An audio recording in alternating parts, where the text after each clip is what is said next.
diante do Senhor, porque Deus não fica devendo nada para ninguém. Paulo diz: eu vos digo o mistério, nem todos dormiremos, mas no momento, num abrir e piscar de olhos, seremos arrebatados.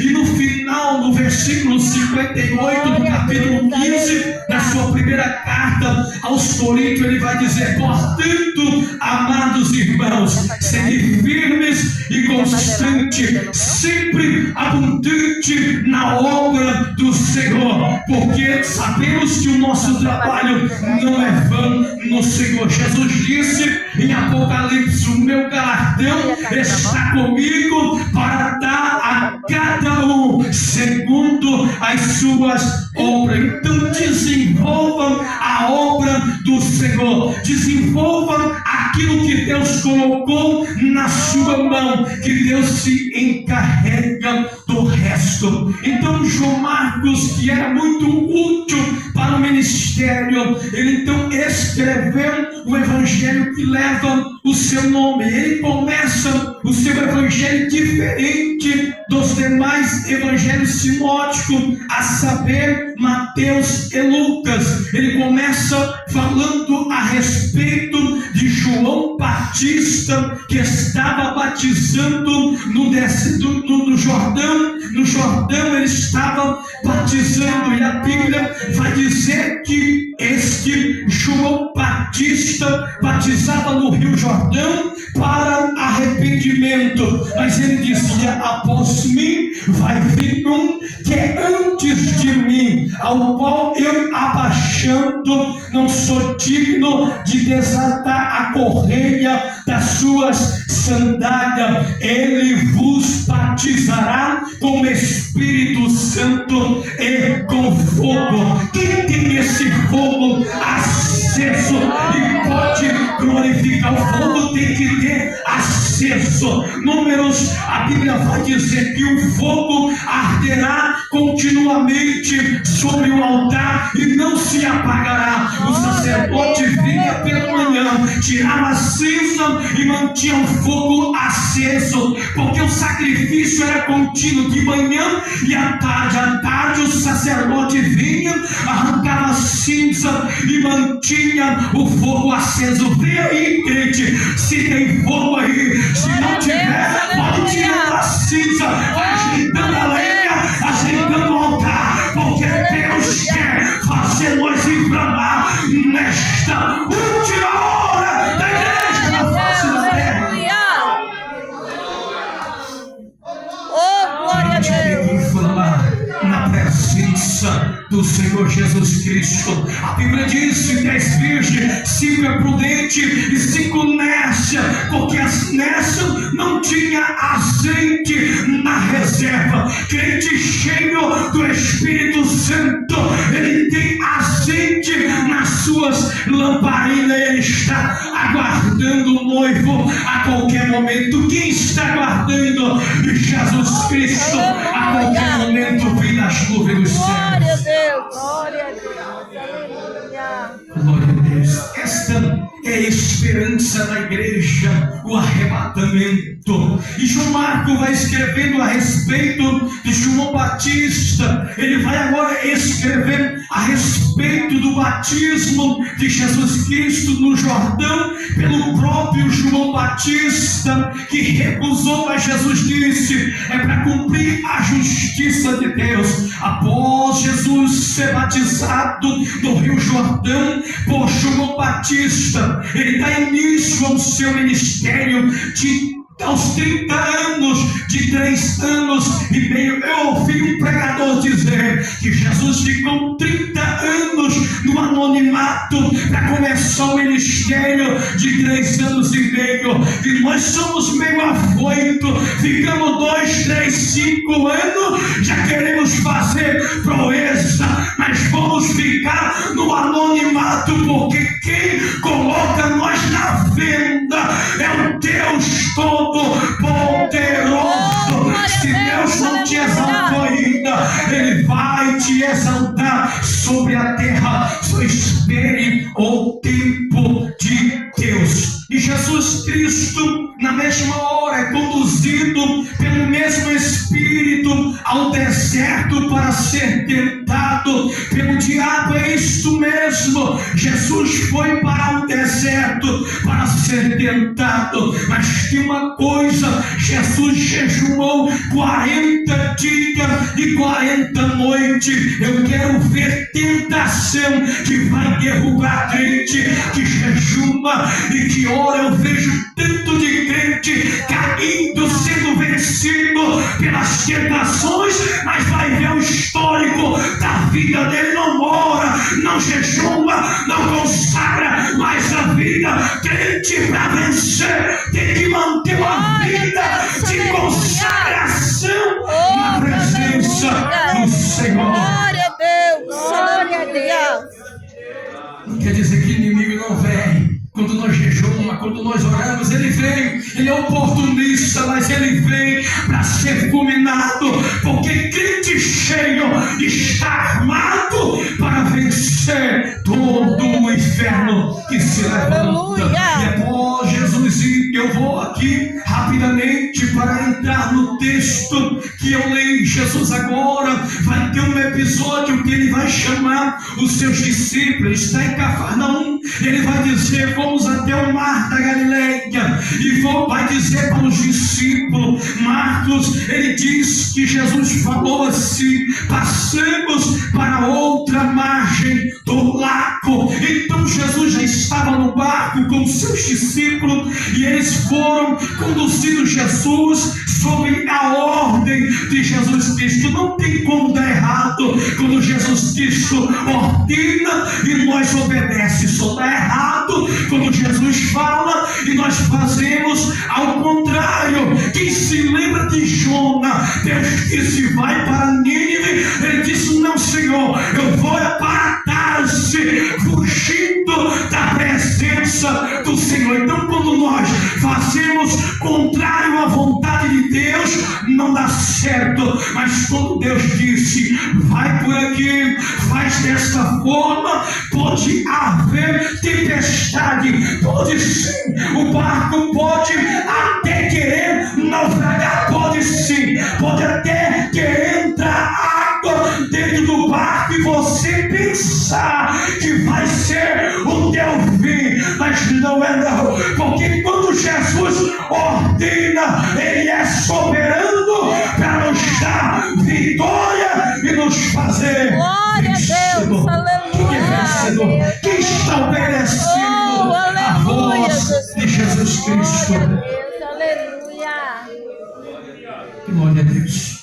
Obedecer ao Senhor Jesus Cristo nos leva à vitória, nos leva a alcançar as bênçãos do Senhor. Pois bem, eles chegam a outra margem do lago, a cidade dos Gadarenos, e a Bíblia diz que ali havia um homem que vivia nos túmulos, nos sepulcros, um homem que era preso por cadeia, mas se libertava. Era um homem que estava possesso. Então, quando Jesus chega naquela cidade, aquele homem, os demônios já vêm, prostra diante de Jesus e diz: vieste nos atormentar em fora do templo. E Jesus, olhando para aquele homem, olhando para dentro daquele homem, viu uma necessidade daquele homem, porque Jesus, ele está preocupado com o homem. Jesus está preocupado em libertar o homem. Por que ele diz? Na outra margem, às vezes, nós temos que ouvir,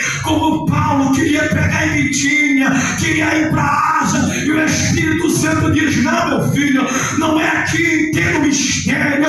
Enquanto ele vai para uma cidade, a Bíblia diz que de noite ele tem uma visão de um homem da Macedônia, e ele diz: passa a Macedônia e nos ajuda. Deus, nesta última hora, quer levantar a igreja para passar a Macedônia, para que Deus venha resgatar a vida que está presa por Satanás.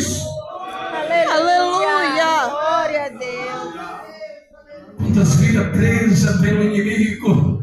E nós, a igreja, muitas das vezes cruzamos as nossas mãos, cruzamos os nossos braços, mas Deus está dizendo: é passar outra margem, é passar a Macedônia. Deus quer fazer coisa grande neste lugar. Nós precisamos passar a Macedônia para que Deus venha realizar uma grande obra. Quem consegue entender a grande obra que o Senhor tem para realizar? Bendito seja o nome santo do Senhor. Minha hora, irmão, já foi. Glória a Deus. Eu concluo dizendo que quando Jesus liberta aquele homem, ele vai pegar o mesmo barco e vai voltar para o mesmo lugar onde ele está. Por quê? Porque quando os gadarenos chegaram, que eles viram que tiveram prejuízo naquela cidade, eles dizem: Jesus, se retira. A multidão diz: se retira, Jesus, no meio de nós.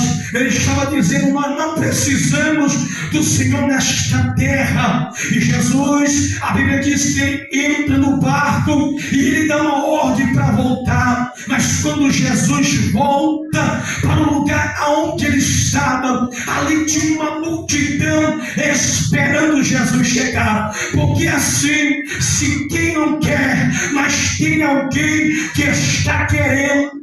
E eu creio que aqui tem crente sedento de Jesus Cristo. Por isso que ele voltou, porque naquela multidão tinha gente que precisava de algo da parte de Jesus Cristo. Quando Jesus chega, pregador Anderson de Cafarnaum, a multidão recebe Jesus jubilosa, e a Bíblia diz que eles começam a apertar o mestre, e Jesus vai passando. A minha filha cantou um hino que Jesus vai passando, e quando Jesus passa, tem milagre. Quando Jesus passa, tem restauração. Quando Jesus passa, algo sobrenatural tem que acontecer. E a Bíblia diz que quando Jesus vai caminhando, o principal da sinagoga, e Marcos dá o nome, olha, o nome dele é Jairo ou Jair. Ele sai da sua casa e vai ter um encontro com Jesus Cristo. Por quê? Porque ele tem uma filha de 12 anos que está enferma, e Jairo entendeu que a enfermidade daquela sua filha era uma enfermidade para a morte, e ele compreendeu. Por mais que ele era um homem de posse, ele entendeu que o seu dinheiro tinha uma limitação. O dinheiro dele não poderia devolver a saúde, muito menos a vida para a sua vida. Principal da sinagoga, os irmãos sabem, era perseguidor, não acreditavam em Cristo. Eles achavam que Jesus era um oportunista, mas Jairo ouviu dizer que Jesus Cristo, filho de Maria, que estava em Nazaré, que ele era diferenciado, que aqueles que eram cegos de nascença, eles tinham visão, morto de 4 dias, eles recebiam vida. Ele disse: este homem é diferente. Ele resolveu sair de casa e em busca de Jesus Cristo, e em busca da solução para o seu problema. E a Bíblia diz que Jairo, o grande da sinagoga, o principal, porque tinha mais de 20, e Jairo era o principal, ele desceu do pedestal e diz: eu preciso desse Jesus, eu preciso que ele venha na minha casa. Eu consigo entender uma coisa, que tem crente que veio aqui dizendo: eu preciso de uma intervenção de Jesus na minha vida. E Jairo saiu com este propósito, e quando ele encontrou Jesus, ele fez algo diferente para o homem da sua patente. Ele pulou aos pés de Jesus Cristo e o adorou e disse: Mestre, a minha filha está à beira da morte, vai lá em casa, coloque as mãos sobre ela para que ela tenha saúde. E Jesus disse: homem, eu vou na tua casa. Olha o meigo nazareno. Jesus quer fazer um milagre na tua casa. Jesus quer fazer algo na tua vida. Só basta você acreditar neste Jesus que nós queremos. Basta nós acreditar neste Jesus que nós estamos aqui venerando, adorando. Esta menina minha, ela caiu dentro de uma UTI, aonde a medicina não achava a sua enfermidade. A doutora me disse: os rins dela está perfurado. Não sabemos o que foi isto. Isso é caso complexo para nós, dentro da UTI de Cáceres, e os médicos pelejando. Eu disse para a doutora: doutora, nós acreditamos na medicina, mas eu vou lhe dizer uma coisa: a medicina tem uma limitação. A medicina, ela vai a um certo ponto, depois ela diz para o paciente: vai para casa, porque para você não tem mais jeito. Mas eu te digo, doutora, uma coisa: o Jesus que nós servimos, o Jesus que nós pregamos, o Jesus que nós adoramos, ele vai Glória a Deus, aleluia. O médico disse: não tem jeito. Ele chega e diz: tem jeito sim, porque eu sou a ressurreição e a vida. Ainda que esteja morto, viverá. Toma posse do teu milagre aqui nesta noite. Toma posse da tua vitória aqui esta noite. Não sai mais com este teu problema para tua casa. Não volte para tua casa do jeito que você chegou até aqui, porque quando Jesus estava indo para a casa de Jairo, a mulher do fluxo de sangue chegou por detrás de Jesus, deu um pulo e agarrou na orla de suas vestes. No mesmo instante, o fluxo do seu sangue estancou na hora e ela percebeu que ela foi curada. Isso aqui é para aumentar a tua fé, é para dizer para você que a tua pouca fé, ainda Deus faz coisa grande. Que a tua pouca fé que você diz ter, Jesus ainda faz milagre extraordinário na sua vida. Eu disse: doutora, você se lembra da mulher do fluxo de sangue? Ela ficou me olhando. A mulher, ela estava 12 anos sofrendo de uma hemorragia incurável para a medicina. A Bíblia diz que ela tinha fazenda, mas ela foi gastando. Quem não quer melhorar a saúde, quem não quer ter uma saúde perfeita? Todos nós. Então ela foi depositando a confiança no médico. Eu vou conjecturar, eu vou mais além e vou dizer: às vezes alguém diz para ela: tem um doutor fulano, não é assim. Quando nós conhecemos um médico bem famoso, é o doutor Antônio, é o doutor Benjamin, que opera, e nós procuramos este doutor, e assim ela fez. É o doutor fulano. Ela pagava o doutor, fazia os tratamentos, mas o fluxo continuava. E aquela mulher pensa que 12 anos sangrando, como é que não morreu? Como é que não pereceu? Eita, meu irmão, mas aquela mulher foi continuando. Quando ela gastou tudo, quando ela disse: agora acabou a esperança.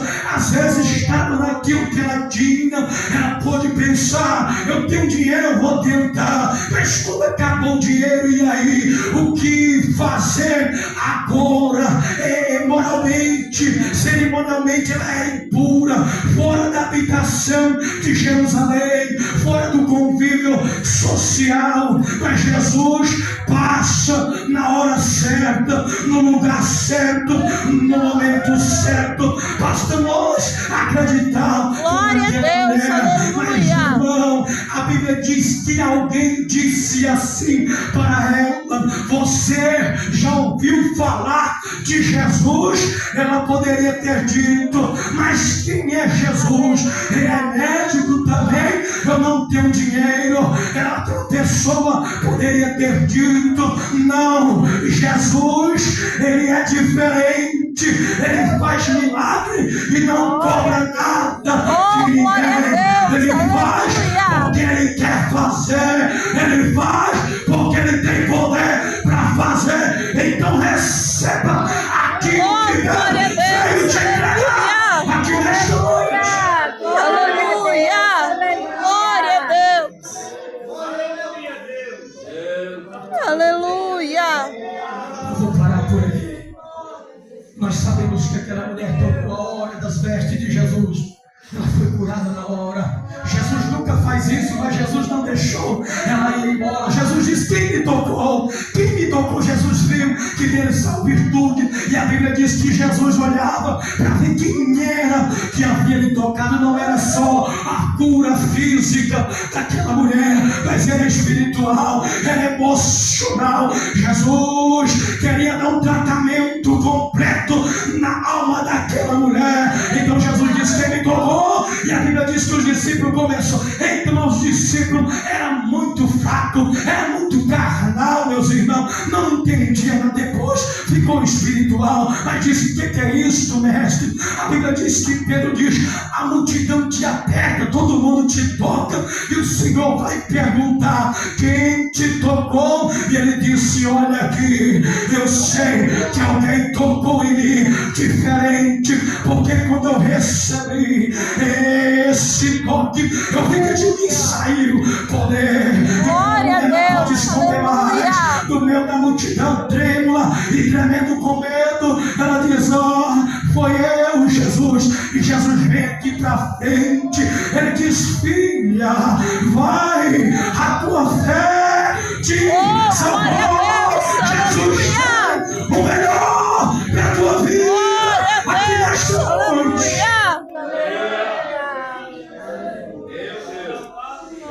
Aleluia. Glória.